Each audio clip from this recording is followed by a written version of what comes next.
Aloha travellers, this is Shirley Ann for the Travellers Ukulele Gig Guide podcast, where we talk to people about travel and ukulele. Today, it's a jam-packed, exciting type of podcast episode as we travel down south and chat to Jackie Anifandis, the director of the Launceston Ukulele Jamboree. Hold on to your hat, folks. Here she comes.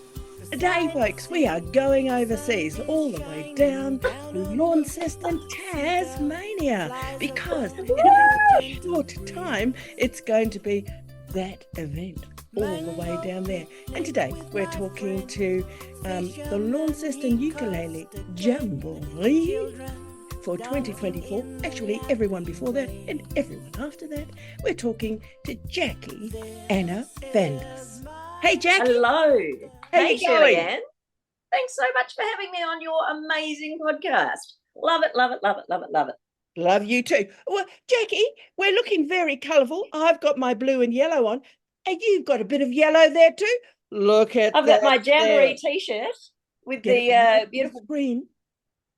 She's a pineapple with stilettos and fishnet stockings and a ukulele, designed by a dear mate of mine on the northwest coast, Kate Von Rock, whose husband is a mad musician down there. Back in 2021, when I first started it, I said, design me a poster, and we came up with this mad creation, and I just love her.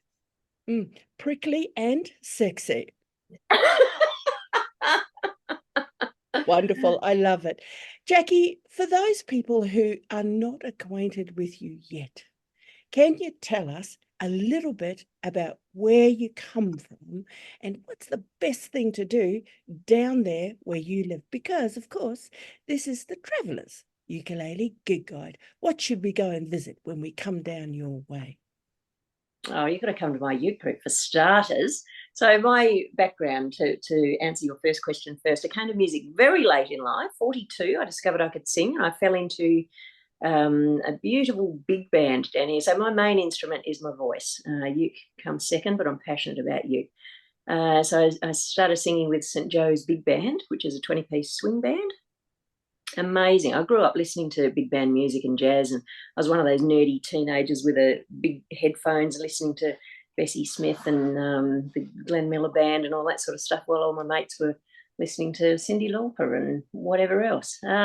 Started singing with them. The very first year that I was with them, I won the Maddox Award, which is an annual award for most improved, or it's an encouragement award pretty much. And it was $100 vouchers. So I thought, what can I buy that will make me remember this beautiful time in my life that I've fallen into music, and, life was amazing. So I went to Barrett's Music here in Launceston.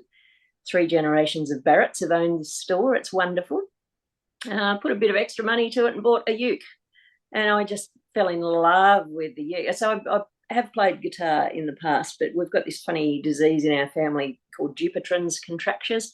So you end up with claw hands. I'll have to transition to banjo and play clawhammer banjo when that happens. But anyway, so I can't play guitar anymore, but uke is perfect for older arthritic hands. It's wonderful. It's so accessible and lovely. And from that, I fell into other bands. I've been in a 6-piece Motown rock and roll band called Electric Boogaloo, and I played electric uke in that and sang. We had a big fat horn section. I had a country rock band for a hot minute, just because I love the Western boots. Bought myself multiple pairs of hand-tooled leather Western boots. A retro band that I've still got called the Roller Rockers, a 3-piece. So that's me on uke and a guitarist and a drummer. And this magnificent rambling uke and guitar jam that I've been running since 2019 on a fortnightly basis at one of our local golf clubs. We meet fortnightly on a Sunday, and we have a house band of drums, lead guitar, uke and U-bass, and about 40 or 50 other people thrashing madly and singing at the top of their voices with a beer in front of them. It's great. Everyone's welcome. There's no rules except don't be a dickhead. That's my only rule. Now, travellers, I just am going to check in here. This is Jackie Anifandis. She's all the way down in Tasmania. To be precise, she's in Launceston, and she is a musicaholic. And she loves community. And we'll listen a little bit more to her yarns, but she's inviting you to a fortnightly jamming opportunity. Whereabouts is it, Everyone Jackie? welcome. It's at the Riverside Golf Club. We have a Facebook group, and I go live from the Facebook group, so people join in from all around Australia. It's lovely. I get them to put into the comments where they're watching from. And some of our, you know this yourself because you've been a long-term uke group enthusiast, Shirley. It just builds beautiful community, and we support each other through, you know, some of our members have undergone cancer treatment, and we've had people pass away. We've had people that are really struggling mentally, but they come to us and we gather them up in our warm embrace and support them through everything. So we love to go live each Sunday that we're there, so people that can't make it on the day can watch from home and play from those beautiful spiral-bound uke books. So Sundays, it is 2 till 4. So we do a tab session first from Sally Carter's beautiful ensemble books. We just fell in love with Sally's books. We obsessed with them, absolutely obsessed. If you haven't discovered it yet, do it. Just do it. Tab reading and ensemble music is wonderful. So the uke group on Facebook is called the Ukulele and Guitar Jam Launceston. So everyone's welcome to join, and you can play from home. It's wonderful. There you go, travellers. Not only do you get to go there live if you happen to be in the area, it's a gift that keeps on giving. It's online wherever you go. All you need is some Wi-Fi and your lovely ukulele by your side. Well done, Jackie. What a legacy you're creating. Beautiful community in music. Yeah, community is everything to me. It's wonderful. And harking back to another question that you asked me, what is there to do in Launceston? We are blessed with the biggest, most vibrant music, arts, theatre, creative community. Tassie's just ripe with weirdness. It's lovely. We like being silly. We don't mind putting ourselves out there and you know, just being absolute idiots. It's wonderful. So no matter what you're into, and there's a lot of crossover. You've probably found this in your travels, Shirley. So the music and the arts and the theatre, we do tend to cross over a lot and interact and support each other and promote each other's events. And yeah, it's wonderful. It's a really good community. Look, I wonder, one of the things about not only the character and the nature of the events and the community that you're creating, but how much would you say it's due, the success of what you're doing is due to the instrument itself, the happiest little instrument in the world? It has to be play a big part. And going back to what I said before with older demographic people with arthritis and whatever, and I specialise in teaching people who have never been musical in their life, or they've always been told that, no, you don't have a musical bone in your body. If I can't teach them 3 chords and the Don't Worry Be Happy song in the first 10 minutes, I've never failed yet. And I've taught hundreds of people. And you just see the joy on their face that, oh, my God, I'm playing music. It's just the best feeling. So I've not only done lounge room, it started out as a lounge room group in my suburban home. We had, I don't know, half a dozen people that wanted to learn. So they said, hey, could you teach us? And it grew from that, and I ended up with a couple of concentric circles of folding chairs in my lounge room. I had 14 people jammed in there. I thought, Christ, I have to find somewhere bigger. Hence, we went to the golf club where my hubby's a member, and that just grew and grew. But I've done outreach into schools. So as part of the Jamboree each year, my dear mates, who are now dear mates, Kathy and Angie Wellsford, the Wild Women of Anywhere Beach, discovered that they're retired music educators, and I was bringing them down last year. I said, Christ, how can we tap into your wealth of knowledge while you're here? Because coincidentally, I'd found out that 2 local primary schools didn't have music teachers. They've got beautiful rooms filled with instruments and locked up, no teachers. What is going on there? So I got some funding, a couple of grants from local music community, and we put a week of workshops in those 2 schools, culminating with the kids playing in the mall. It's beautiful, raucous, and I got flower leis for them, and they felt special, and they had a big audience in our CBD mall. So that outreach into schools has grown. Last year we put a whole year's worth of music. I just went for every grant I could find. We put a whole year's worth of music in those two schools, and I got to teach uke for one of the terms. Just, it was amazing, the growth that you saw in the kids from day one, where they were really disinterested and acting out. And I went home thinking, what have I done? What have I done? The hell have I done here? But at the end of term, they were coming up, wrapping their little arms around me, saying, oh, I'm going to miss you, and we've learnt so much. And it was music. It's not only music that they're learning, it's collaboration, and it's literature and pattern recognition, and teamwork. And it's amazing what music can bring to people. And so tapping into the kids and the outreach into schools is something I'm passionate about as well. Beautiful. Travellers, just a little check-in here. Who knows where your ukulele dream will lead you? And you can just spiral off in a creative bubble this way and that way and this way. Tangents.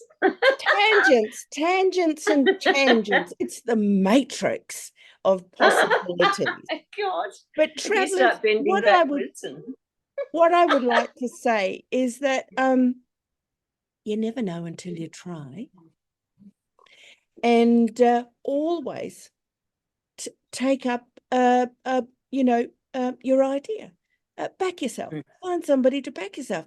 Give it a go. If it doesn't work, well, it doesn't work. It's fine. And, within Australia, there's a huge, active, willing ukulele community, a resource of people, library of knowledge that you can tap into if you are thinking about creating an event. Now, events, that's one of your specialties, yes, isn't it, eh? And so love it. You've got a T-shirt on and you've mentioned something coming up and you talk about it a little bit. There she goes, up to the screen. Jackie? Yeah, so the Launceston Ukulele Jamboree was born out of so I've been watching you mob on the mainland for years and years, and all of the beautiful festivals overseas, and I couldn't ever get to them because I was working full time, and I thought, damn it, I'm going to make one of my own. So I applied to our Launceston City Council, beautiful, supportive council I have here in Launceston, and they had their small grants round opening. So I poured all of my wild ideas onto paper or into their online form, and they granted me a reasonably small grant for the first year. So the first year was a half-day event, and I tapped into my music mates around Tassie because I've got fairly good connections. And I said, what have you got that you can just throw a uke into? I don't care if it's just a U bass. As long as there's a uke in the act, I don't care. So it was mad. It was so much fun. So we packed the Royal Oak Hotel back room. We had 80 people because it was COVID time. 2021, there were still limits on how many people you could have in a space.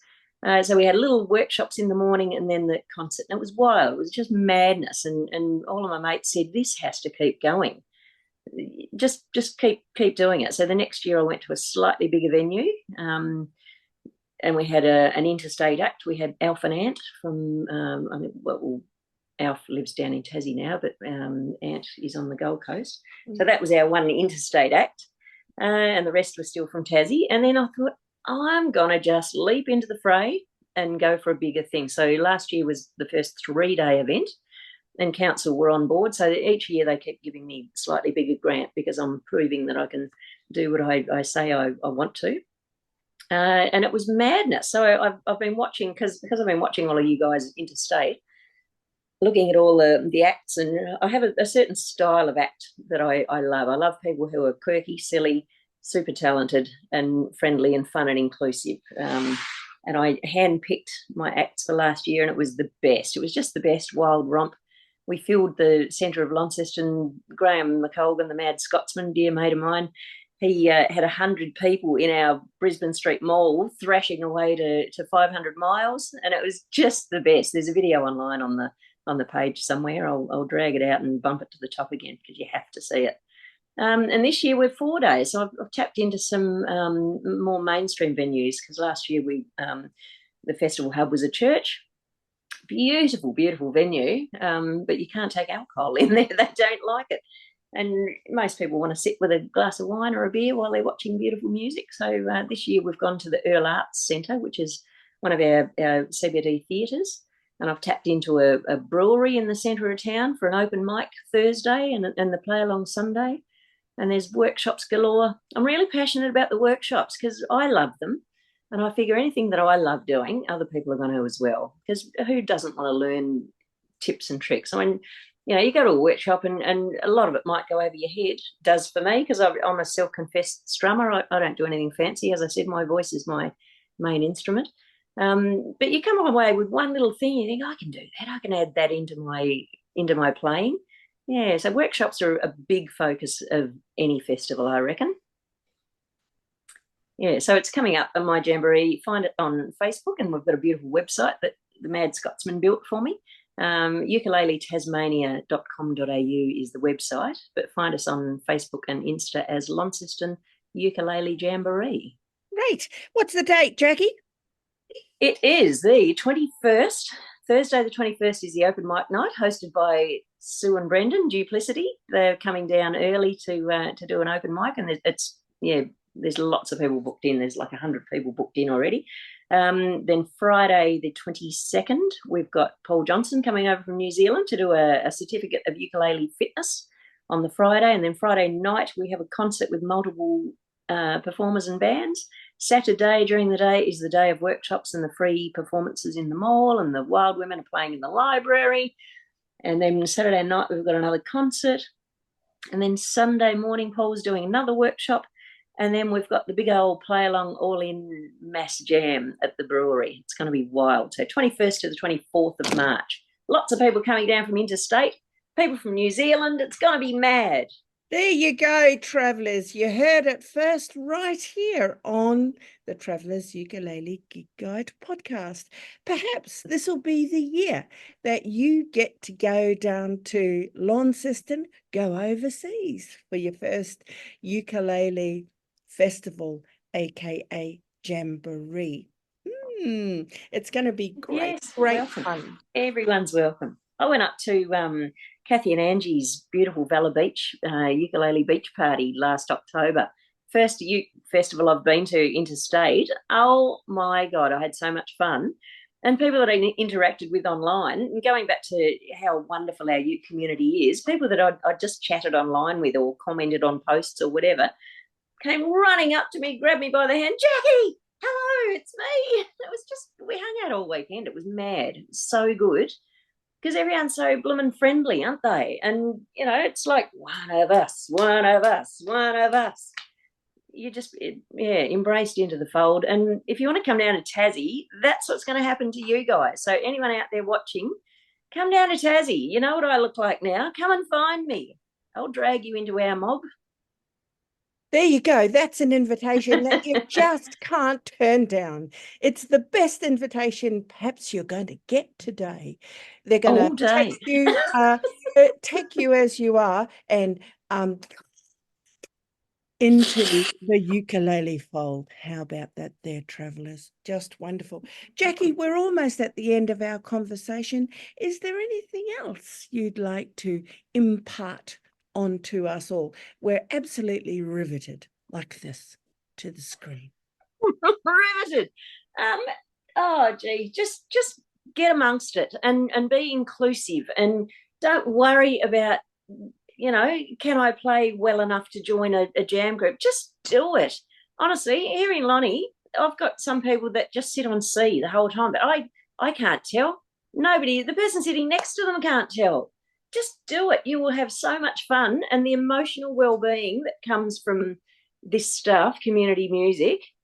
People tell me regularly and send me messages saying, I was sitting at home on the couch watching TV, and that was my life. And then I found you guys, and I should have done it so much sooner. Yeah, just do it. Embrace it, do it. And if the first group that you go to isn't quite right for you, find another one, because there's plenty of them. You just got to look at Shirley's list in the Travellers Ukulele Gig Guide to Australia. If you go to the tab section at the top of that group, good tip, Shirley, the tab section, there's a list, and there's literally hundreds of groups all around Australia. And you know what? Let's encourage the young people, the younger demographic, to start their own groups, because they probably don't want to hear the same songs as we're doing. Because I pretty much specialise in rock and roll bangers from the 60s, 70s and 80s because I just love them. But let's actively encourage, people in their teens to 20s to start their own group. That's something I would love to do, Shirley. That actually keep an eye on this space, because that might be my next project, to encourage and impart some information to younger demographics so they can start their own. Yeah, love it. Absolutely love it. Travellers, we're sadly at the end of our conversation today. Today we've been talking to Jackie Anifandis. She is the big brain behind that T-shirt logo. Folks, every year from now until eternity, I'm picking, there'll be a Jamboree down in Launceston, and you will always be welcome. Jackie, thanks so much for talking to us today. I loved it. Yes. Thank you. High five to the screen music. High five. High five. Take care and thanks. We'll catch up. Hey, Jackie, would you mind talking to us after the event? I'd love to. I would love to hear how it all went. Yeah, and I hope everyone keeps online, because I do lots of live videos from the Jambo every year. Yeah, wild fun. So, yeah, vicariously join in from wherever you are around Australia. It'd be lovely to see you online. And I'm going to see you guys at some stage, because I'm planning on coming over, doing an assault on the mainland, and travelling to a whole heap of festivals in the next couple of years. So, yeah, if you see me, come and say hi. Absolutely. If you see her, come and say hi. Yes. Fantastic. Travellers, this is Shirley Ann for the Travellers Ukulele Gig Guide. I take all of your aloha and wave it to Jackie and say thank you so much for joining us. All the very best for your festival this year and everyone in the future. And all those bubbly tangents you've got springing The out. tangents are most important. Yes. So important. Lovely to chat, Thanks, Jackie. mate. Take care. Cheers. Cheers. I don't even know what that is. Thanks for listening, travellers. Don't forget to subscribe, follow, or click notifications on your preferred platform so you don't miss a yarn. We're posting a new episode every Wednesday morning because it's a great hump day, pick-me-up kind of a podcast. Thanks for listening. This is Shirley Ann. Aloha.